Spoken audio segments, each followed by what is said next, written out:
പുൽവാമ ഭീകരാക്രമണം നടന്ന് 12 ദിവസങ്ങൾക്ക് ശേഷം ഇന്ത്യൻ ആർമി തിരിച്ചടിച്ചിരിക്കുന്നു എന്ന വാർത്തയാണ് ഇപ്പോൾ പുറത്തു വന്നുകൊണ്ടിരിക്കുന്നത്. വ്യോമാക്രമണം പാകിസ്ഥാനിൽ ശക്തമായ രീതിയിൽ നടത്തിയിരിക്കുന്നു എന്ന റിപ്പോർട്ടുകളാണ് ഇപ്പോൾ ദേശീയ മാധ്യമങ്ങളും കേരളത്തിലെ മാധ്യമങ്ങളും അടക്കം പുറത്തുവിട്ടുകൊണ്ടിരിക്കുന്നത്. പാകിസ്ഥാൻ അടക്കം ഇത് സമ്മതിച്ചു കഴിഞ്ഞു.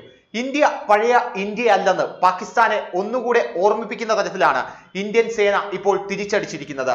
നേരത്തെ തന്നെ ഇന്ത്യ തിരിച്ചടിക്കുമെന്ന് പാകിസ്ഥാന് മുന്നറിയിപ്പ് കൊടുത്തിരുന്നു. പാകിസ്ഥാനെ പോലെ ചാവേറുകളെ വിട്ട് പിന്നിൽ നിന്നും കുത്തിയുള്ള കളി ഇനി ഇന്ത്യക്കില്ല. പക്ഷേ ഇന്ത്യ ഇപ്പോൾ കൃത്യമായ നിർദ്ദേശം പാകിസ്ഥാന് കൊടുത്തു. അടിക്കും എന്ന് പറഞ്ഞാൽ അടിച്ചു തൊലച്ചിരിക്കും എന്നുള്ള രീതിയിൽ തന്നെയാണ് ഇപ്പോഴത്തെ ഇന്ത്യയുടെ ഒരു നീക്കം നടന്നിരിക്കുന്നത്. മിറാഷ് 2000 വിമാനങ്ങളാണ് ഇന്ത്യ തിരിച്ചടിക്കായി ഉപയോഗിച്ചിരിക്കുന്നത്. കാർഗിലിൽ ഈ യുദ്ധവിമാനങ്ങൾ ഉപയോഗിക്കപ്പെട്ടിരുന്നു. ഇതിനുശേഷം ഇന്ത്യ ആദ്യമായാണ് ഇപ്പോൾ ഈ വിമാനങ്ങൾ രംഗത്തിറക്കുന്നത് എന്നുള്ളതും വളരെ അധികം ശ്രദ്ധേയമായ ഒരു കാര്യമാണ്.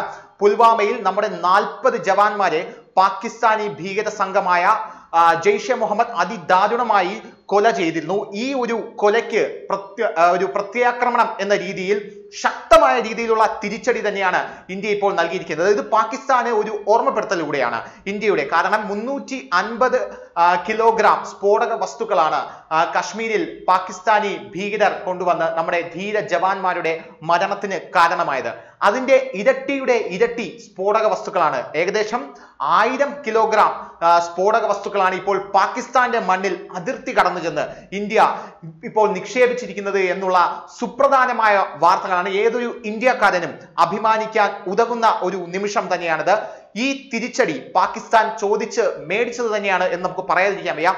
രണ്ടാമത്തെ കാര്യം, നരേന്ദ്രമോദി എന്ന് പറയുന്ന മനുഷ്യനെ അല്ലെങ്കിൽ നരേന്ദ്രമോദി എന്ന് പറയുന്ന വ്യക്തിയെ പാകിസ്ഥാൻ ഒരുപാട് അണ്ടർ എസ്റ്റിമേറ്റ് ചെയ്തു എന്ന് പറയാതെ വയ്യ.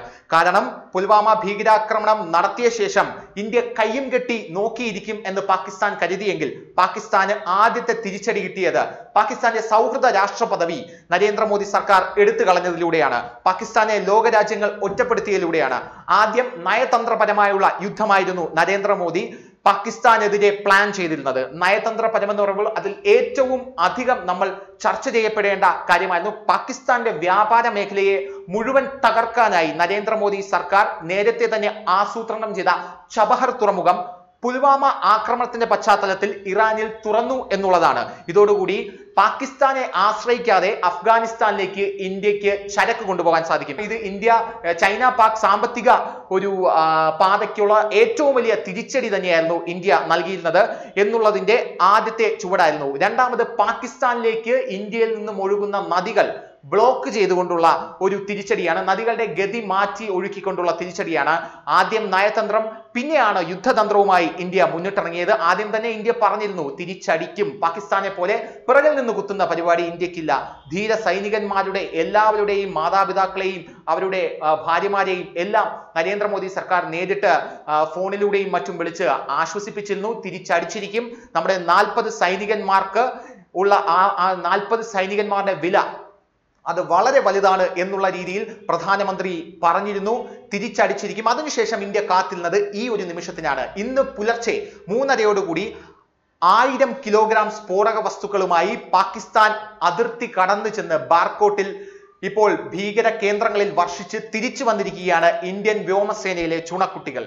ഇതോടുകൂടി ജെയ്ഷെ മുഹമ്മദിന്റെ ഏറ്റവും വലിയ ഭീകര താവളമടക്കമുള്ള താവളങ്ങൾ മുഴുവൻ ഇന്ത്യ അടിച്ചു തൊലച്ചിരിക്കുന്നു എന്നുള്ളതിൽ യാതൊരുവിധ സംശയവുമില്ല.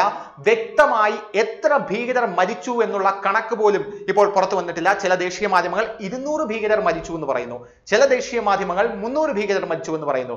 എന്നാൽ ഇതിന്റെ ഔദ്യോഗികമായ കണക്ക് ഏതാനും നിമിഷങ്ങൾക്കകം പുറത്തു വരും എന്നാണ് കരുതുന്നത്. ഏതായാലും 300-ലധികം, ഏകദേശം 400-ലധികം ഭീകരർ മരിച്ചു കാണും എന്നുള്ള റിപ്പോർട്ടുകളാണ് പാകിസ്ഥാനിൽ നിന്നും പുറത്തു വരുന്നത്. പാകിസ്ഥാൻ അടക്കം ഇത് സമ്മതിച്ചതുമാണ്.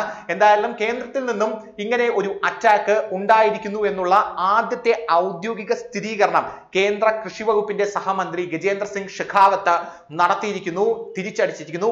മൂന്നാമത്തെ കാര്യം, പ്രധാനമന്ത്രി നരേന്ദ്രമോദിയുടെ നേതൃത്വത്തിൽ നരേന്ദ്രമോദി പറഞ്ഞിട്ടാണ് ഇന്ത്യൻ ആർമി അല്ലെങ്കിൽ ഇന്ത്യൻ വായുസേന ഈ തിരിച്ചടിക്ക് തയ്യാറായത് എന്ന റിപ്പോർട്ടുകളും പുറത്തു വരുന്നു. ഭീകരാക്രമണം നടന്നതിന് ശേഷം പ്രധാനമന്ത്രിയുടെ വസതിയിൽ നേരത്തെ യോഗം ചേർന്നിരുന്നു. ഇത് എന്തായാലും തിരിച്ചടിച്ചിരിക്കണം എന്നുള്ള രീതിയിലാണ് ഇപ്പോൾ പ്രധാനമന്ത്രിയുടെ പ്രസ്താവന വന്നത്. ഈ ഒരു നിർദ്ദേശപ്രകാരമാണ് ഇന്ത്യൻ ആർമിക്കും ഇന്ത്യൻ വായുസേനയ്ക്കും ഇന്ത്യൻ നാവികസേനയ്ക്കും പൂർണ്ണമായ സ്വാതന്ത്ര്യം നൽകിക്കൊണ്ട് നിങ്ങൾക്ക് എന്തും ചെയ്യാനുള്ള സ്വാതന്ത്ര്യം നൽകിയിട്ടുണ്ട് എന്ന രീതിയിൽ ഇപ്പോൾ തിരിച്ചടിക്കാൻ ഒരുങ്ങിയിരിക്കുന്നത്. ഇത് പാകിസ്ഥാൻ ഒരു താക്കീതാണ്. ഇതോടുകൂടി ഇന്ത്യ സർവ്വസജ്ജമായി മുന്നിലുണ്ട്.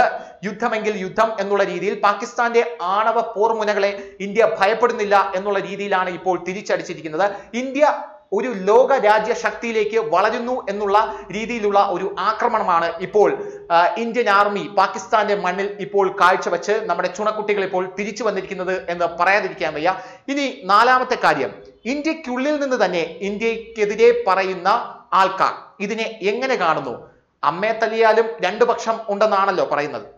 അപ്പോൾ ഇന്ത്യക്കുള്ളിൽ നിന്ന് തന്നെ ഇന്ത്യൻ കശ്മീർ വിഘടനവാദികളും ചില ഇടത് ലെഫ്റ്റ് ലിബറലിസ്റ്റുകളും ഇതിനെ എങ്ങനെ കാണുന്നു എന്നുള്ളതിന്റെ പ്രതികരണം ഇനി വരാനിരിക്കുന്നതേ ഉള്ളൂ.